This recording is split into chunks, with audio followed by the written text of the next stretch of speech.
While the debate on whether to have nuclear energy in Australia continues, right now there is plenty going on in the nuclear space, including startups for batteries that can power small towns being designed by Australian companies. Well, joining us live is Jasmin Diab, the president of Women in Nuclear Australia. Jasmin, great to see you. So let's not talk about the nuclear debate just for now. Let's talk about what's happening in this space, including nuclear batteries that can power small towns. And this is being designed by an Australian company. Yeah, there's actually a couple of Australian startup companies that are looking at nuclear batteries, which, unlike the traditional reactors we talk about, utilise nuclear materials in smaller amounts to generate smaller amounts of electricity and things that are perfect to replace areas that have generators or engines to provide that reliable power and energy for those systems. But it's not just in the nuclear battery space. Like I said, there's also startups that are looking at things like fusion technologies, which is also really exciting. So we've got HB11, which is an Australian startup, and then some researchers out of UNSW, students developing a small fusion reactor as well. And so it's really exciting hearing about the nuclear scientists and engineers in Australia still continuing to innovate and grow nuclear technologies as we still have that nuclear debate carrying on in the background. And overseas, we're just hearing China has approved, I believe, 11 nuclear reactors, investing approximately $33.3 billion. And there's quite a bit of talk on women in nuclear from the IAEA, for example, and they're looking at increasing their numbers. I believe they have already, and energy bills being passed in the US. Of course, that's a bipartisan issue there, but they're being fast-tracking their nuclear energy as well. What can you tell us about what we're seeing overseas? Yeah, so overseas, we're seeing a lot of countries reinvest into nuclear, but in doing that, they've realised that the workforce has to be more balanced. Now, the nuclear industry for a really long time has been heavily male dominated, and a report released late last year by the Nuclear Energy Agency highlighted that we need to do more to attract girls and women into nuclear careers and allowing them to thrive not just in junior roles, but growing into senior leadership roles as well.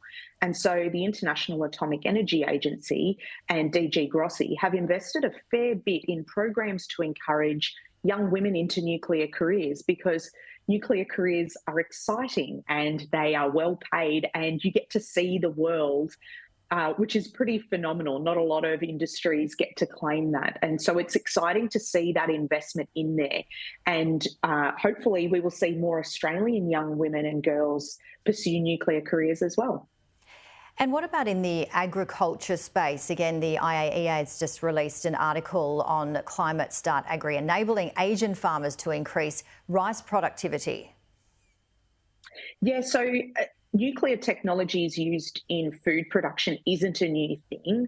And our nuclear organisation here in Australia, ANSTO, has been working significantly with fisheries to ensure that food is secure, that food is safe to consume, and that it can be exported and grown in large amounts. And so that article from the IAEA talks specifically to rice production to help crops increase its production in areas where they've really struggled to grow rice crops. And so it's important when we look at nuclear, we're looking at more than just the power and energy debate. There are so many amazing facets of nuclear science and technology that help us in everyday life. And food production and agriculture is a really big one that we use not just here in Australia, but around our region.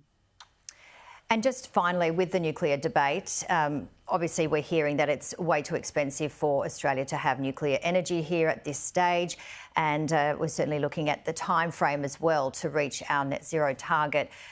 Not that people are saying that it's a bad energy to use. Obviously the debate continues, but if the costings do come before Christmas, which I believe Ted O'Brien mentioned on Sky News this week, that it could be a possibility, what are you going to be looking at in this space?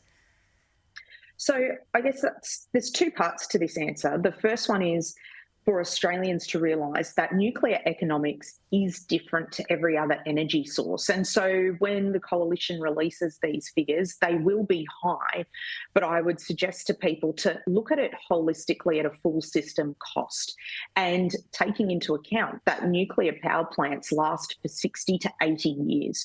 So we need to look at these costs in comparison to how many times do we have to replace other systems within that 60 to 80 year life cycle, and look at those aggregate costs and see that nuclear, whilst it is expensive up front, in the long term actually balances out and is almost on par with a lot of these other energy sources. And the things I'll be interested in understanding is how much of these costings are going to be government sponsored, because it's important for nuclear facilities to be government sponsored from a regulatory and assurance perspective, and how much is looking at private investment, because that's also a really interesting facet, because globally we've seen an increase in private investment in nuclear technologies, which is exciting because it allows for quick innovation and growth within the sector, which is good for us now and in the long term.